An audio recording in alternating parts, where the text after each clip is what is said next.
Je m'appelle Sita. Pendant plus de 10 ans, Mariam était ma sœur de cœur. On ne se cachait rien. Quand l'une tombait malade, l'autre dormait à son chevet. On disait souvent « Même le sang n'est pas aussi fort que notre amitié ». Puis un jour, ma vie a changé. J'ai rencontré Karim. Un homme doux, respectueux, travailleur. Il ne criait pas. Il ne manipulait pas. Il écoutait. Je racontais tout à Mariam. Nos discussions, nos projets, nos disputes, nos réconciliations. Elle souriait toujours et me disait « Tu as de la chance, garde-le bien ». Quand Karim a demandé ma main, j'ai pleuré de joie. Mariam a été la première personne que j'ai appelée. Elle a crié plus fort que moi au téléphone. Les préparatifs ont commencé. La robe, les invités. La date presque fixée. Mais sans le savoir, j'avais invité le serpent dans ma maison. Peu à peu, Mariam a changé. Elle posait trop de questions sur Karim. Elle insistait pour lui écrire, juste pour prendre de ses nouvelles. Elle venait chez moi quand je n'étais pas là.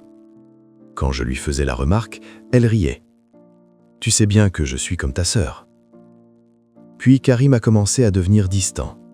Moins d'appels, moins de visites, moins d'efforts. Je pleurais chez Mariam et elle me consolait, tout en nourrissant sa convoitise.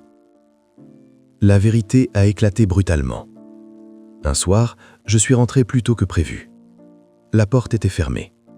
À l'intérieur, j'ai entendu 2 voix.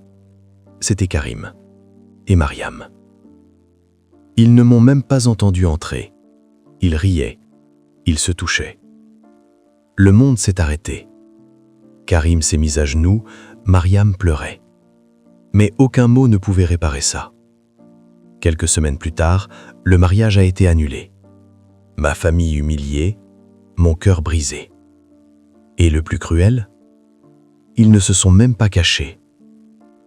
3 mois plus tard, Mariam est devenue la femme de l'homme qui devait être mon mari. Aujourd'hui encore, je les vois parfois passer, main dans la main. Et j'ai compris une chose. Le pire ennemi n'est pas toujours celui qu'on ne connaît pas, mais celui à qui on confie tous ses secrets.